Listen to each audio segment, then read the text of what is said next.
ہر کام اپنے وقت میں اچھی لگتی ہے. آپ پڑھائی کے وقت میں پڑھائی کیجیے، شادی کے وقت میں شادی ہوگی. پڑھائی کے وقت میں اگر شادی کریں گے تب تو گئے، شادی کے وقت میں اگر پڑھائی کریں گے تب تو گئے. ہر چیز اپنے وقت میں اچھی لگتی ہے. پڑھائی کے وقت میں پڑھائی، شادی کے وقت میں شادی. ارے آپ پڑھائی تو کر لیجئے، ٹوکری ٹوکری لڑکی آ جائے گی، دنیا بھر کی دولت آپ کے قدموں میں آ جائے گی. پہلے تو آپ لگام کو اپنے ہاتھ میں حاصل کر لیجئے، انشاءاللہ اللہ عزت کی چوٹی پر پہنچا دے گا. ہر کام اپنے وقت میں اچھی لگتی ہے. پڑھائی کے وقت میں پڑھائی، شادی کے وقت میں شادی. بیٹی سے باپ پوچھ رہا ہے تو غیر مسلم لڑکی سے نکاح کیوں کرنا چاہتی ہے؟ غیر مسلم لڑکے سے کیوں نکاح کرنا چاہتی ہے؟ لڑکی ہے ہندوستان کی، لڑکا ہے بنگلہ دیش میں. لڑکا غیر مسلم ہے، لڑکی مسلمان ہے. لڑکی کا باپ سے کہنا ہے کہ میں جو بنگلہ دیش میں لڑکا غیر مسلم ہے اس سے نکاح کروں گی. تو باپ کو بڑی حیرت ہوئی، یار اس لڑکی کا تعلق اس لڑکا سے کیسے ہوا؟ تو کہا نیٹ چلا رہی تھی، گیٹ کھل گیا، یہاں کا چکر وہاں چل گیا، آبرو الگ گئی، ایمان الگ گیا. دیکھیے فلم کا نقصان. آگے کچھ نہیں کہنا ہے، یہ چھوٹا مجمع ہے، 313 ہے. اگر یہی بدل گیا، سنت پر آ گیا، شریعت پر آ گیا، تو اللہ پورے ہندوستان کو بدل دے گا. انشاءاللہ فلمی دنیا سے ہمارا کوئی تعلق نہیں ہوگا. ایک اہل حدیث عالم تھے، ان کا نام تھا مولانا غزنوی. وہ ایک رسالہ نکالتے تھے، ان کا نام تھا آب حیات. اس رسالے کا نام تھا آب حیات. اس رسالے میں لکھا ہے کہ لڑکا بھی واٹس اپ کی لڑکی کو دیکھ کر کے نکاح کیا، لڑکی بھی لڑکا کو دیکھ کر کے نکاح کیا. ماں باپ کی پسند کے خلاف نکاح کیا، پسند کے مطابق نہیں کیا، ماں باپ کی پسند کے خلاف کیا. دونوں نے محبت میں شادی کیا، پھر دونوں میں جھگڑا ہوا، شادی ختم ہو گئی، رشتہ ختم ہو گیا. تو انہوں نے اس کتاب میں لکھا ہے 2 وجہ سے رشتہ ختم ہوا. جس وقت لڑکی لڑکا سے محبت کرتی ہے جوش میں ہوتی ہے، ہوش نہیں ہوتا. جس وقت لڑکا لڑکی سے محبت کرتا ہے جوش میں ہوتا، ہوش نہیں ہوتا. لیکن جب شادی کے بعد جوش ٹھنڈا ہو جاتا ہے تب سمجھ میں آتا ہے کہ یہ لڑکی تو بڑی بیوقوف ہے. اب لڑکی کو سمجھ میں آتا ہے یہ لڑکا بڑا بیوقوف ہے. جھگڑا ہوا، رگڑا ہوا، رشتہ ختم. دوسری وجہ انہوں نے لکھی ہے، لڑکا 1 نمبر کا فلم باز تھا، لڑکی 1 نمبر کی فلم باز تھی. لڑکا نے لڑکی سے اس لیے شادی کیا کہ 1 نمبر کا ہیرو ہوگا، اور لڑکی نے لڑکا سے اس لیے شادی کیا کہ 1 نمبر کی ہیروئن ہوگی. جب دونوں قریب آئے تو دیکھا کہ یہ تو الو کی پٹھی ہے. اس نے سوچا یہ تو الو کا پٹھا ہے، رگڑا ہوا، جھگڑا ہوا، رشتہ ہی ختم ہو گیا. اس لیے ہاتھ جوڑ کر کے کہتا ہوں، ماں باپ جو شادی کراتے ہیں وہ شادی بہت مضبوط ہوتی ہے. باپ کی داڑھی جو سفید ہوتی ہے دھوپ میں سفید نہیں ہوتی ہے، یہ تجربے سے ہوتی ہے. اس لیے ماں باپ کی پسند کے مطابق شادی کیجیے. واٹس اپ اور فیس بک کی لڑکی کے پیچھے مت جائیے، وہ پاکٹ مار ہوتی ہے. وہ اس لڑکے کو تلاش کرتی ہے جو پیسے والا ہوتا ہے، اس سے نکاح کر لیتی ہے، اس کی جائیداد کی اکاؤنٹ کی مالک ہو جاتی ہے، اس کے بعد لات مار دیتی ہے. یہ دھوبی کا گدھا نہ گھر کا رہتا ہے نہ گھاٹ کا رہتا ہے. انشاءاللہ ہمارا جوان نشہ سے بچے گا، فلم سے بچے گا، جوا سے بچے گا. ہاتھ اٹھا دیجئے انشاءاللہ. گلاسوں میں جو ڈوبے پھر نہ ابھرے زندگانی میں، ہزاروں بہہ گئے ان بوتلوں کے بند پانی میں. نہ کر برباد اپنی زندگی بوتل کے دیوانے، وہ کاٹے گا بڑھاپے میں جو بوتا ہے جوانی میں. یہ دارو کا پیالہ موت کا کڑوا پیالہ ہے. ملا ہے زہر شربت میں، ملا ہے زہر شربت میں، چھپی ہے آگ پانی میں. ملا ہے زہر شربت میں، چھپی ہے آگ پانی میں. دیکھیے میرے حصے کا جلسہ تو مکمل ہو گیا ہے، اور انہوں نے فرمائش کیا ہے کالی گوری عورت کے بارے میں. آپ لوگ اس کے چکر میں ہیں تو ہاتھ اٹھا دیجیے. ہاں، کالی گوری کے چکر میں دیکھیے کتنے لوگ ہیں.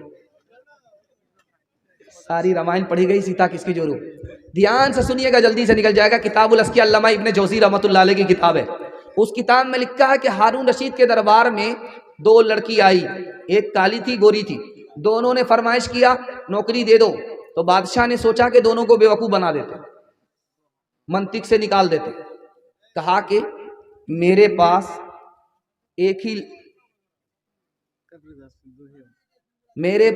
ایک ہی لڑکی کے لیے نوکری ہے، دوسری کو میں دے نہیں سکتا. لیکن میں دونوں کو نہیں دے سکتا، اس لیے کہ کسی کو نوکری ملے گی وہ خوش ہو جائے گی، کسی کو نہیں ملے گی اس کا دل ٹوٹ جائے گا، اس لیے میں نوکری دونوں کو نہیں دوں گا۔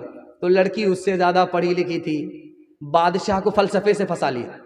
اب بادشاہ سلامت ایک کام کیجئے، اگر کوٹا ایک ہی ہے اور کینڈیڈیٹس 2 ہیں تو آپ مناظرہ کرا لیجئے، اگر کالی گوری لڑکی ثابت کر دے گی تو اس کو نوکری دے دیجئے، اگر گوری ثابت کر دے گی اس کو نوکری دے دیجئے۔ تو بادشاہ پھنس گیا۔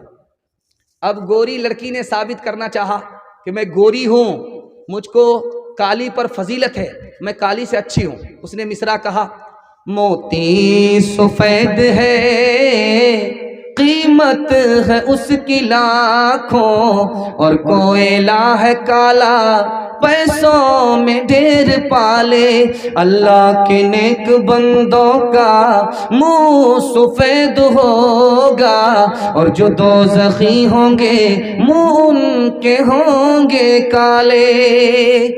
بادشاہ سلامت موتی کوئلہ سے بڑھ کر کے ہے، اسی طرح میں گوری ہوں کالی سے بڑھ کر کی ہوں۔ جنتی گورے ہوں گے، جہنمی کالے ہوں گے، جہنمی سے بڑھ کر کے جنتی ہیں، اسی طرح میں گوری ہوں کالی سے بڑھ کر کے ہوں۔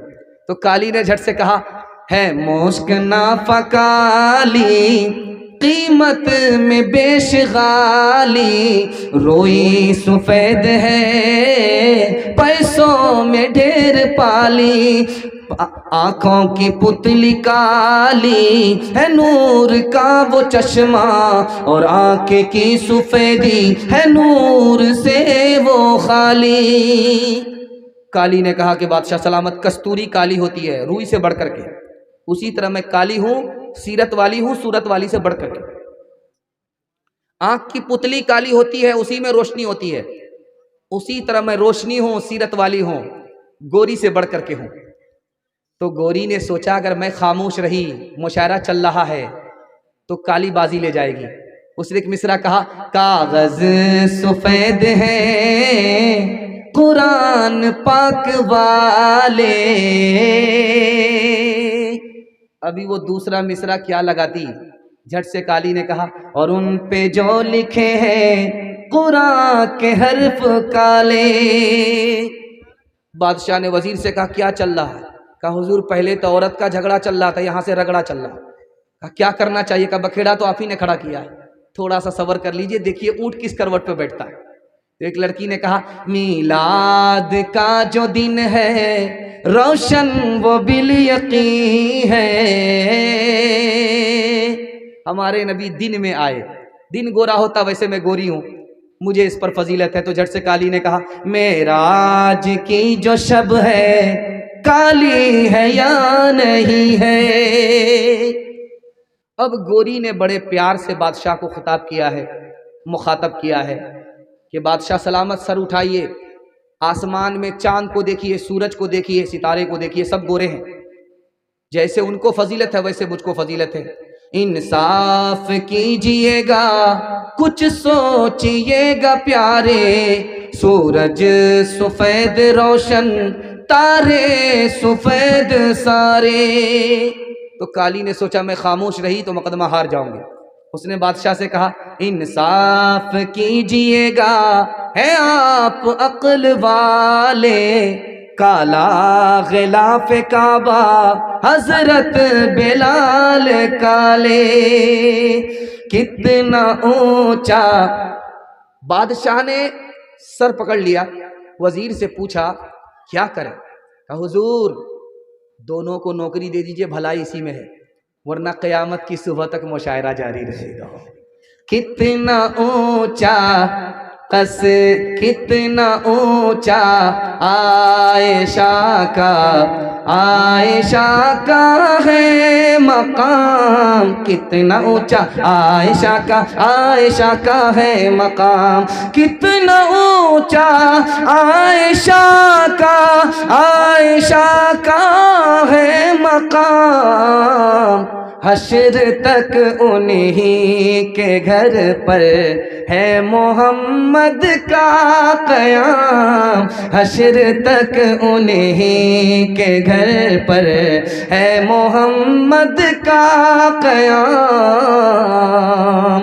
دنیا میں عورتوں کی کوئی عزت نہیں رہی، بی فاطمہ سے اب کوئی عورت نہیں رہی، اولاد مانگتی ہے یہ پیران پیر سے، پیروں کو یہ مناتی ہے قرمہ و کھیر سے، اولاد مانگتی ہے یہ پیران پیر سے، پیروں کو یہ مناتی ہے قرمہ و کھیر سے، بدعت تو گھر میں رہ گئی سنت نہیں رہی، بی فاطمہ سے اب کوئی عورت نہیں رہی۔